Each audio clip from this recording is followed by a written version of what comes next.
수수료 떼어가는 중개인 한 명 없이 오직 코드로만 돌아가는 시스템에서 무려 연 50%가 넘는 수익률이 나온다면 믿으시겠어요? 대체 이 엄청난 수익이 어디서 어떻게 나오는 건지 오늘 그 진짜 구조를 파헤쳐 보겠습니다.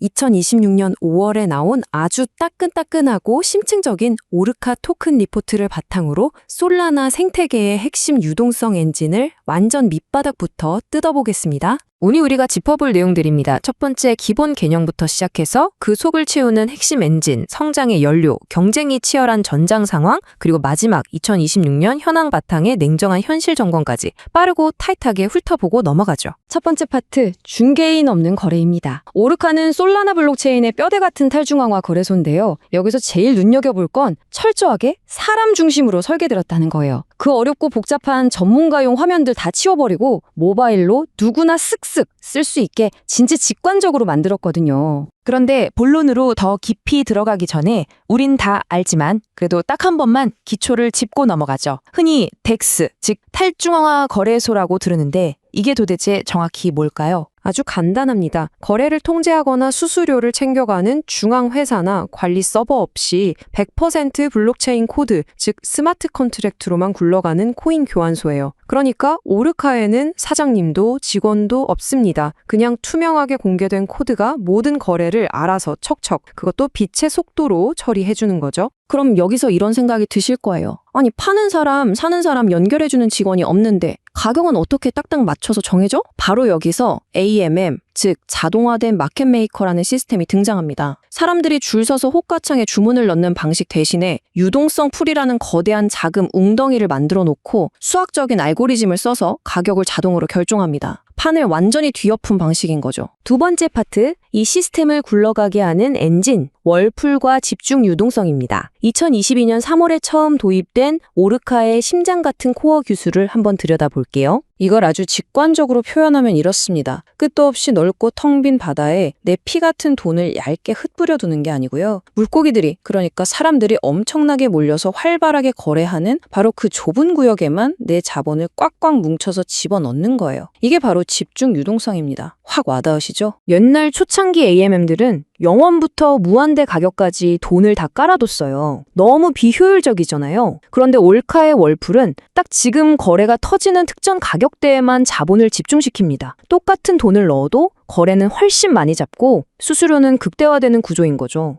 그리고 이 중요한 엔진 코드는 쿠델스키 시큐리티나 네오다임 같은 깐깐한 전문 보안업체들한테 탈탈 털어가며 감사까지 무사히 마쳤다는 팩트도 같이 체크해 두시고요. 세 번째 파트, 성장의 연료, XORC와 토크노믹스입니다. 슈퍼카 엔진이 있어도 기름이 없으면 안 굴러가잖아요. 오르카 생태계가 빵빵하게 벌어들인 가치가 홀더들에게 어떻게 전달되는지 그 경제적인 시스템으로 시선을 좀 돌려보겠습니다. 자, 2,500만. 이 숫자가 엄청 중요합니다. 2025년 4월에 커뮤니티 거버넌스 투표가 있었는데 여기서 무려 2,500만 개의 오르카 토큰을 확 불태워버리기로 결정합니다. 전체 공급 물량의 4분의 1, 25%가 시장에서 영영 사라진 거예요. 공급이 이렇게 훅 줄어들면 어떻게 되는지는 다들 잘 아시잖아요? 여기에 오르카의 진짜 무기, XORC 수행 루프가 더해집니다. 이게 어떻게 돌아가는지 단계별로 볼까요? 첫째, 프로토콜이 거래 수수료를 쫙쫙 벌여드립니다. 둘째, 그 번 돈으로 시장에 나가서 오르카 토큰을 자동으로 사버려요. 셋째, 그렇게 시장에서 매수한 토큰을 XORC 예치자들한테 싹 다 나눠줍니다. 그냥 허공에서 토큰을 새로 찍어내는 게 아니라 진짜 수익을 기반으로 끊임없이 매수 압력을 만들어내는 아주 똑똑한 순환 구조인 겁니다. 그리고 진짜 대박 포인트는 여기입니다. 2026년 1월에 거버넌스에서 이 바이백 비율을 기존 20%에서 40%로 무려 2배나 화끈하게 올려버리는 업그레이드를 해버렸어요. 거래소가 번 돈의 40%가 시장 매수에 쓰인다는 뜻입니다. 제가 처음에 예치자들의 50%가 넘는 연이율이 어떻게 가능했냐고 여쭤봤었죠. 바로 이 공격적인 매수 구조 독두에 가능했던 겁니다. 네 번째 파트, 전쟁터, 솔라나 생태계와 경쟁자들입니다. 2026년 정말 피 튀기는 디파이 전쟁터 한가운데서 오르카는 과연 어떤 포지션에 서 있을까요? 우리가 지금 다루는 이 전장의 스케일은 엄청납니다. 2020년 1분기를 기준으로 전체 메이저 블록체인 덱스 거래량의 41%를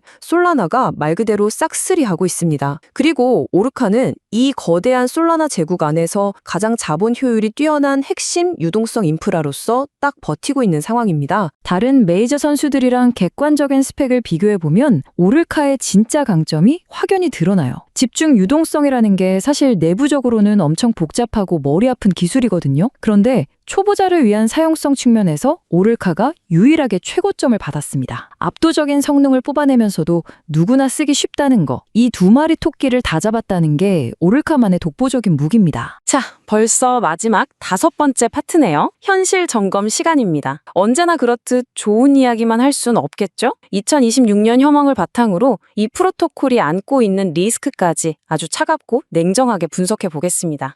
2026년 상반기의 흐름은 꽤 드라마틱했습니다. 3월에 카미노랑 파트너십을 맺으면서 유동성 관리가 훨씬 자동화되었고, 특히 4월 7일에는 미국 일반 투자자들의 자금이 쏟아져 들어오는 로빈후드의 공식 상장이 됐죠. 그 결과로 4월 말에 토큰 가격이야 말 그대로 하늘을 뚫고 올라갔고요.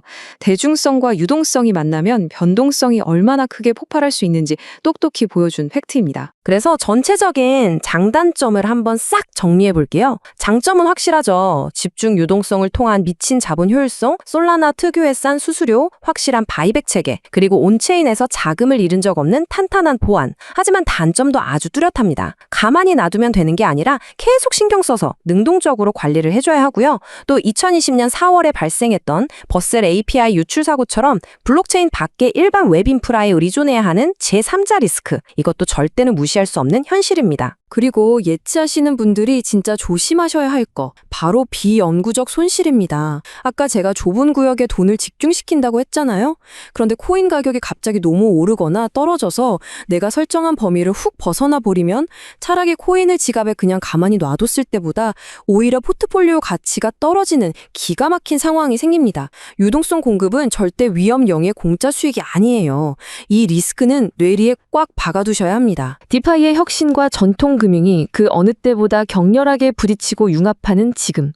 오르카의 이 엄청난 효율을 자랑하는 엔진이 다음 세대 금융거래를 완전히 주도하게 될까요? 아니면 얽히고 설킨 생태계의 복잡한 내재적 리스크들이 결국 그 성장의 천장을 가로막게 될까요? 오늘 이 해설이 여러분만의 답을 찾아가시는데 아주 예리한 무기가 되었길 바랍니다. 꽤 긴 시간이었는데 끝까지 함께 해주셔서 진짜 감사드리고요. 저는 다음 해설에서 또 인사드리겠습니다. في أكمل